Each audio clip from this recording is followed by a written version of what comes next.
So breaking news happened just before we went live. Destiny 2 got an update.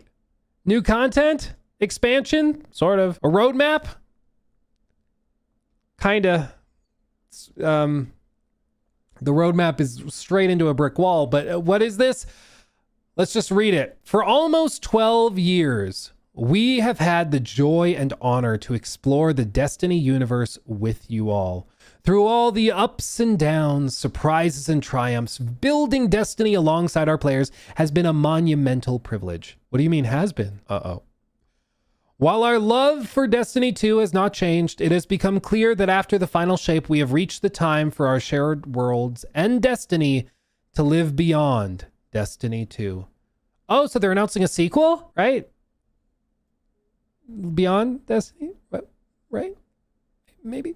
As our focus turns towards a new beginning for Bungie, that doesn't sound good, we will begin work incubating our next games. To that end, on June 9th, 2026, we will release the final live service content update for Destiny 2 to begin that journey, that new journey, as a studio.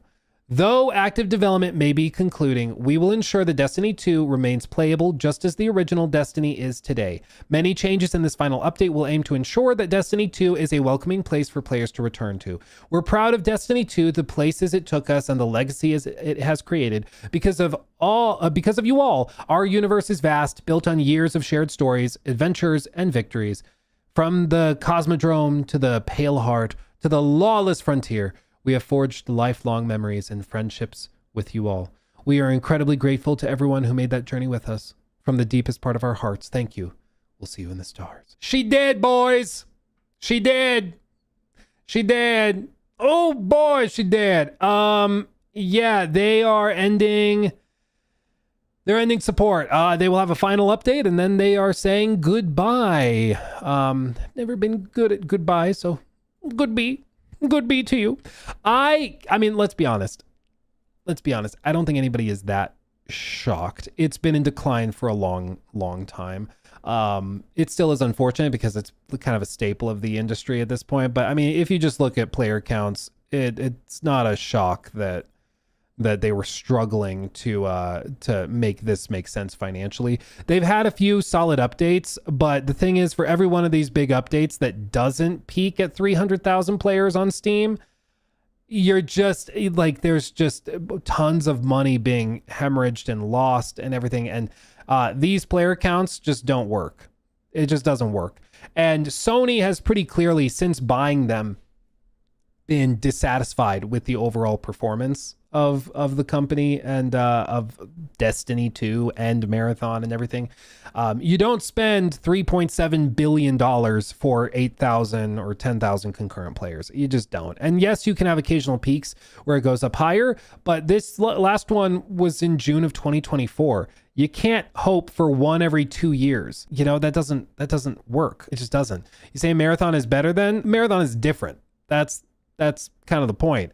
I think when Sony bought Bungie, it was clear that they bought them with the intention that they were going to have Destiny 2 live service money and that they would then get Marathon, which at the time was being discussed as the next big thing. I am not joking when I say I went to the studio. I went to Bungie. I've been there. So it's a remarkable building. I mean, it is in a skyscraper. Their ceilings are 40 feet tall. It's ridiculous. It's like being in a palace.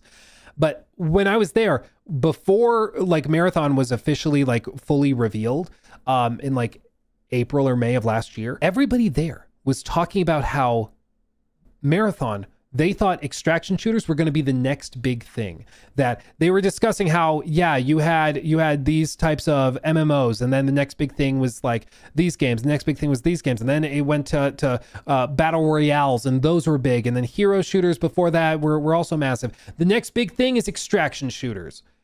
Like they thought, and they were pitching to Sony that Marathon was probably going to end up being like Fortnite level success, Destiny 2 level success. That's what they expected and were selling Sony on. And I think because Jim Ryan was, there's a technical term, there's a scientific term for a goddamn idiot. Because Jim Ryan was a goddamn idiot, he believed it and spent $3.7 billion on them. And then we ended up with Marathon. And the problem with Marathon is that it's a solid game for a niche audience. But the thing is, like, that doesn't work. You cannot spend mainstream, big budget, AAA, quadruple A money on a game that has niche appeal. It doesn't work. It just doesn't work. If you spend a little money on a niche game, that works. That's why indie games can be profitable, because you have a niche audience, but you developed it with a tight budget, so you make money. Brilliant, right? That makes sense. But you can't spend $250 million on a game with very niche appeal. It just doesn't work. The math doesn't math.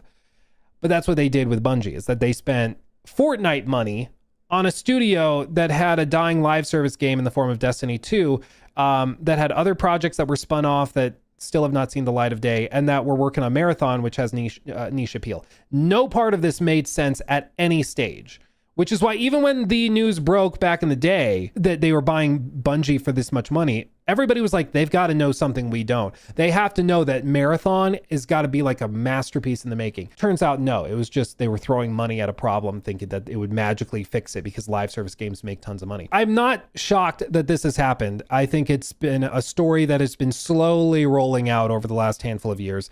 And it's just clear you can't have a team. I think Bungie today sits at around 800 people. When they were bought out, it was like 1,800, I believe. And then they went through spin-offs and layoffs and all sorts of stuff. But you can't have a studio of 800 people in a very, very, very expensive part of the country with these player counts. Like, it just doesn't work. It just doesn't work. The math doesn't math. And yes, it's not just on Steam. You have console players, you have all that. Yes, I understand. But the point is the trend. Like, when you're going from regularly being able to predictably see huge player spikes, and even then, like, your low months are still, in the 100,000 player range, even just on Steam. Now those players have largely evaporated, and you're sitting down in like the a sub 10,000 player count number. It just doesn't work. The math doesn't math. So Sony is deciding to shut this down, and then they are saying that they're going to incubate their next projects. Realistically, that next project very well could be Destiny 3. I think that that's the most obvious one for them to do. It probably makes the most money, frankly. Like, I think that probably makes the most sense. Whether or not they do that, or if we see it anytime soon, remains to be seen. I mean, realistically, if they're going to do Destiny 3, it's still probably 4 years away, 5 years away before you see anything about it. So I don't know what else they would do, but it's possible. It's possible they do something like that. But it's just going to be a matter of whether they can survive until then. Sony seems insistent that they are going to continue supporting Marathon, that they're going to support Bungie. They don't want to can them. They don't want to shut it down. I don't think they can handle the humiliation of that either. But I can't say I'm surprised by this, unfortunately. And like we've said a thousand times, Destiny 2 has been slowly degrading in player counts for years, and it really took a nosedive this year. And it just seems like Sony finally was like, we can't do this anymore. So instead of having 300 to 400 people working on supporting a game and losing money on that, they've just decided to cut it. I wouldn't be surprised if we hear news of layoffs in the next few weeks, and then probably after June. And then they're going to restructure, go into tight incubation, where they're going to start doing some like creative exploration of whatever is next. And they're going to do that with a really small team. And then they'll probably rehire and expand again when they get more into development on those new ideas. But it seems like they don't have a clear next project other than ideas right now. As far as we know, there is not like another game in chamber ready to go.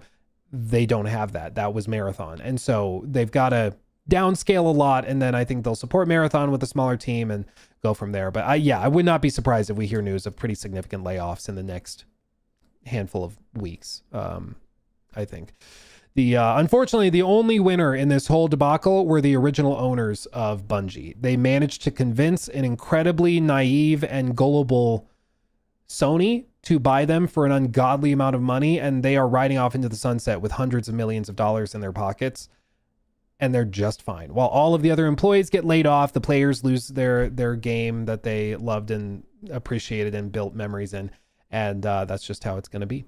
That's how it's going to be. Bungie is delusional. I think it was more that Sony was delusional in their belief in what Bungie was saying. Like, Bungie's executives, their goal was to try and sell the company to Sony for as much money as possible. the job of Sony was to get that feedback and be like, okay, is that number reasonable? Is that number realistic?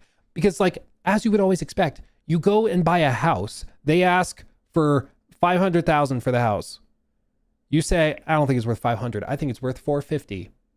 And the house is probably honestly worth 475, right? And so you negotiate down and you land on a price that makes sense. It seems like what happened is that Sony walked up and Bungie was like, hey, our house is worth 500,000. And Sony was like, okay, we'll pay you 5 million. Like, that's basically the negotiation tactics that they employed here, which is just such a, it's just beautiful, really. I mean, it really is majestic and poetic to see it end this way. But again, can't say, I don't think anybody can say they're particularly surprised. It's just, at this point, a tale as old as time. Tale as old as time. Still utterly remarkable. Absolutely remarkable to see this. But yeah. Anyway, do we have any Destiny players in here? Honest question. Is there anybody like that actively plays it? Not, maybe I should clarify. Not playing, like you didn't play 5 years ago, but like you're actively playing today. Is there anybody like that? Anybody like that? No longer fell off it. I think that's going to be the trend with a lot of this. I think that's going to be the trend for a lot of this. I used to, or I did once back in the day, way back when. Tell you what, never played, never will. Not since Final Shape, no longer after Final Shape. Yeah, I mean, it seems like that was a good one to go off on, but yeah, they didn't have anything else. So, what are you gonna do? He took my thing.